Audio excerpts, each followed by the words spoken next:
So I have some data here that theoretically was imported incorrectly from a raw data set. This should be coming in as 4.8114, 3.0195, etc.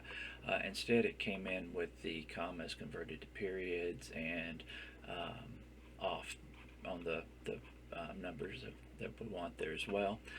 So I've copied this data over to convert it and then be able to compare to see how it goes back to the original, just so we can do some error checking on that.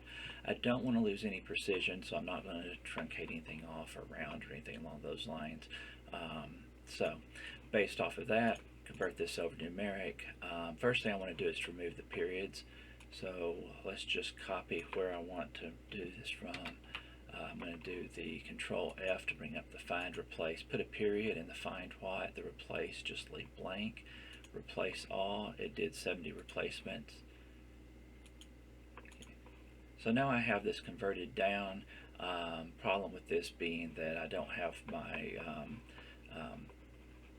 scale correct on this. So the next thing I'm going to do is that I can see I've got 16 places here. So that's times 10 to the 16th. So I'm going to put a 1 and then I'm going to follow that up with 16 zeros. So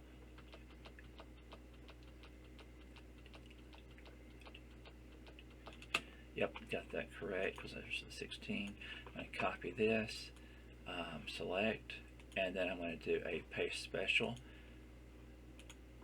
And then we're going to divide by that 1 to 6.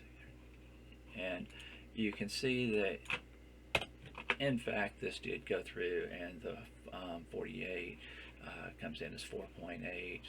Everything looks like that it came in just fine, and I did not lose any precision on this as well. Those other numbers are there.